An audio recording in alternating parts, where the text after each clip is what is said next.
Hi, this is Steph with Belladonna Dyes, and today we're going to make a rainbow incline ice dye.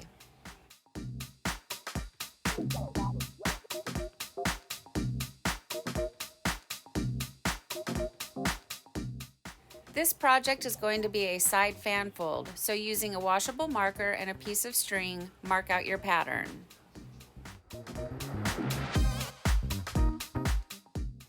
Pleat along this line, making the line as straight as possible.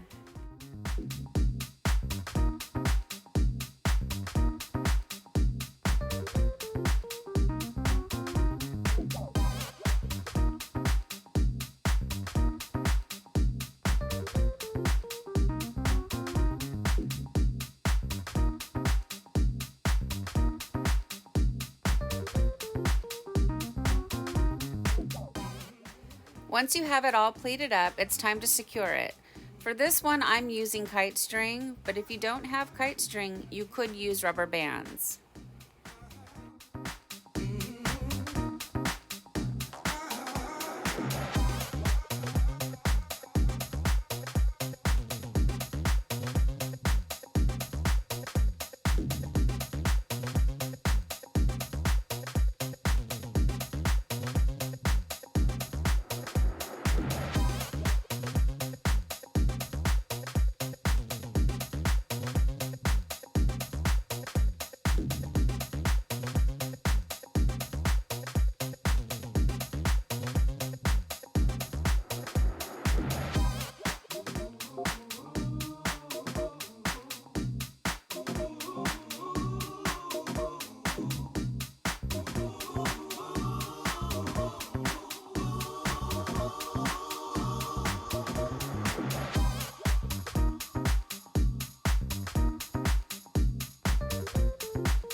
Using a washable marker, mark out your pattern. And for this one, since I'm doing the colors of the rainbow, I'm making 6 sections.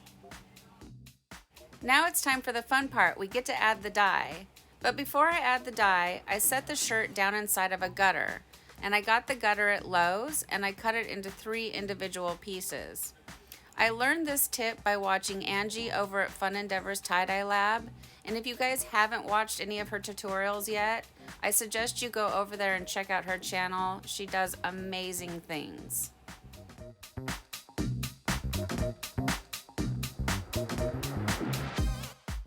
I want to point something out. You might notice that I'm going to use less orange than of all the other colors.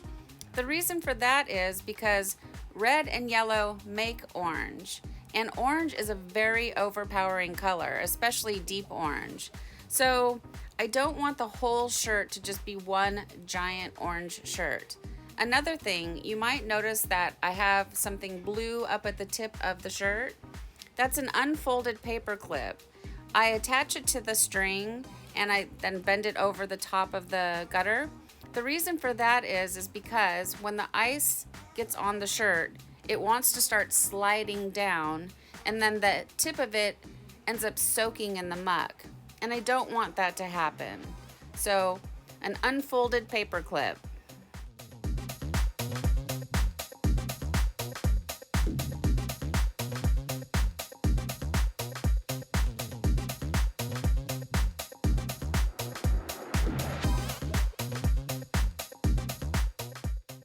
Grab a mask and sprinkle a little bit of soda ash, just for good measure.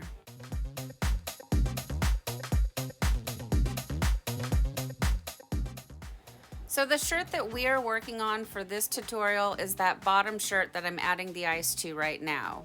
And I use a pretty generous amount of ice. I don't want to have to come back and add more ice if I don't have to.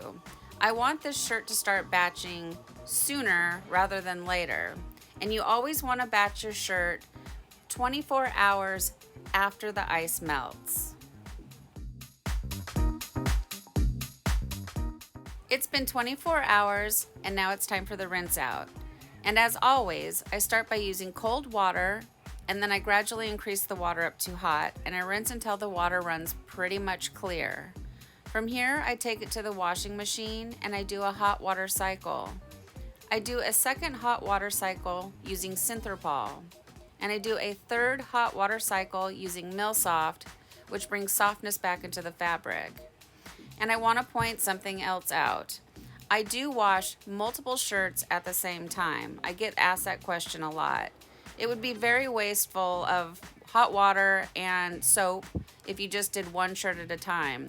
I think I've washed to the upwards of 8 to 10 shirts at one time. You just want to make sure that you have a lot of water, so you don't want to do a small cycle with 10 shirts. And rinse your shirts very well.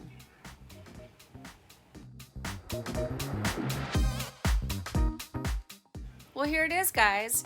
Here's our rainbow shirt after it's been washed and dried. And I like this shirt. It's pretty much exactly what I thought it was going to be. First off, my eye is really drawn to that harsh blue line, and I don't really know why that happened. This is my first time using cerulean blue for icedye, and I'm not sure if I love it that much. And also, do you notice how much orange this shirt has? That's why I did the smaller section, because I knew it would overpower things. So, what do you guys think of this shirt? Please leave me some comments down below. Thank you so much for watching. Please subscribe, leave a thumbs up, and click the bell for future notifications. And remember, have fun tie-dyeing.